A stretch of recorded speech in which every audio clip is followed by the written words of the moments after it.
అంబేద్కర్ కోనసీమ జిల్లా అంతర్వేదిలో ఉద్రిక్తత చోటు చేసుకుంది. అంతర్వేది సముద్ర తీర ప్రాంతాన్ని పోలీసులు తమ ఆధీనంలోకి తీసుకున్నారు.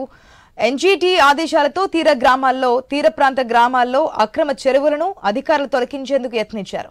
ఆక్వా చెరువులను తొలగించేందుకు వచ్చిన అధికారులను రైతులు అడ్డుకున్నారు. దీంతో అధికారులు ఆక్వా రైతులకు మధ్య తీవ్ర వాగ్వాదం జరిగింది. చెరువుల తొలగింపుపై ఎన్నోసార్లు నోటీసులు ఇచ్చామని, ఇప్పుడు రైతులు తమను అడ్డుకోవడం సరికాదని అధికారులు చెబుతున్నారు.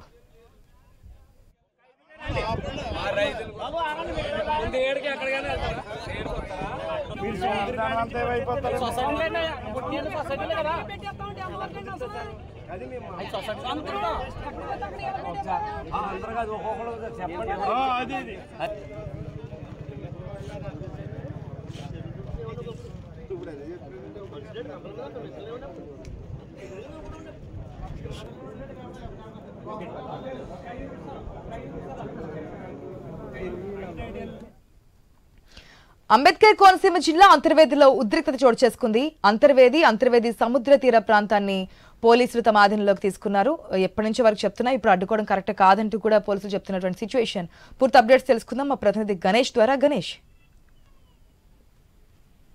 అంటే ఆశ 200 మీటర్లలో ఉన్నటువంటి సముద్ర తీర ప్రాంతం ఏదైతే ఉంటుందో తీర ప్రాంతానికి దగ్గరలో ఉన్నటువంటి ఆక్వా చెరువులు అన్ని కూడా తొలగించాలని చెప్పి గతంలో ఎన్జీటీ ఆదేశాలు ఇచ్చింది. దీని ప్రకారం 3 మండలాలు తీర ప్రాంతాల్లో ఇక్కడ విస్తరించి ఉండడం జరిగింది. సకినేటిపల్లి, మల్కీపురం, మామిడికుదురు ఈ 3 మండలాల్లో కూడా ఈ ప్రస్తుతం ఈ ఆక్వా చెరువులు ఉండడంతో గతంలోనే మల్కీపురం, మామిడికుదురు మండలాల్లో అధికారులు, రెవెన్యూ అధికారులు, అదేవిధంగా ఫిషరీస్ డిపార్ట్మెంట్, స్థానికంగా ఉన్నటువంటి పోలీసులు ఈ 2 మండలాల్లో తొలగించినా సకినేటిపల్లి మండలాల్లో మాత్రం వీటిని తొలగించలేదు.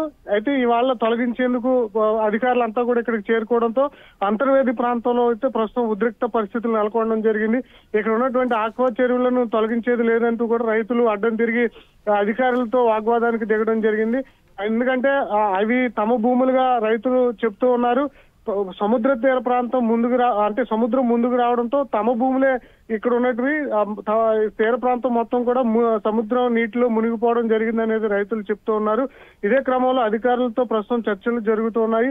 చెరువులు తొలగించేందుకైతే స్థానికంగా ఉన్నటువంటి ఆక్వా రైతులు అయితే ఒప్పుకోవట్లేదు. తామంతా కూడా భూములని చెప్పి వారితో వాగ్వాదానికి దిగుతున్నారు. అయితే ఈ చుట్టుపక్కల గ్రామాల్లో మాత్రం ప్రజల నుంచి వ్యతిరేకత వస్తుంది. ఎందుకంటే ఈ ఆక్వా చెరువులు అంటే సముద్ర నీటిని తీసుకొచ్చి ఆక్వా చెరువుల్లో నింపడం వల్ల ఆ చుట్టుపక్కల గ్రామాల్లో ఉన్నటువంటి తాగునీరు అంతా కూడా ఉప్పుమయంగా మారడం వల్ల తాము తాగేందుకు కూడా ఇబ్బంది పడుతున్నామని స్థానిక ప్రజలు గతంలోనే అనేక ర్యాలీలు, ఆందోళనలు చేపట్టడం జరిగింది. దాంతో పాటుగానే ఇక్కడ అనేక ఇబ్బందులు అంటే ఈ సముద్ర నీరుని బయటికి తీసుకురావడం వల్ల కొబ్బరి చెట్లు, స్థానికంగా ఉన్నటువంటి చెట్లకు నాశనం అవడానికి ప్రధాన కారణం అవుతుంది. కాబట్టి వీటిని చెరువులను తొలగించాలనేది స్థానిక గ్రామాల ప్రజలైతే అనేక సార్లు ప్రభుత్వం మీద ఒత్తిడి చేసే ప్రయత్నం చేశారు. ఇదే క్రమంలో కొందరు ఎన్జీటీని ఆశ్రయించడంతో నేషనల్ గ్రీన్ ట్రిబ్యునల్ ఇటీవల ఒక తీర్పు కూడా ఇవ్వడం జరిగింది. సముద్ర తీర ప్రాంతానికి 200 మీటర్ల పరిధిలో ఉన్నటువంటి ఆక్వా చెరువులు అన్నింటినీ కూడా తొలగించాలని చెప్పి ఆదేశాలు ఇవ్వడంతో ఆ ఎన్జీటీ ఆదేశాల ప్రకారం ఇవాళ సకినేటిపల్లి మండలంలో అంతర్వేది ప్రాంతంలో ఉన్నటువంటి ఈ ఆక్వా చెరువులు అన్నింటినీ కూడా తొలగించేందుకు అధికారులు వెళ్ళడం, అక్కడ ఆక్వా రైతులు అడ్డుకునే ప్రయత్నం చేయడం ప్రస్తుతం అయితే చర్చలు జరుగుతున్నాయి.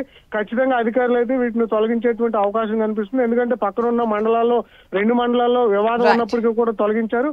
ఇప్పుడు సకినేటిపల్లి మండలంలో రైతులతో చర్చించిన తర్వాత వీటిని తొలగించే అవకాశం కనిపిస్తుంది. ఆశ. రైట్ గణేష్.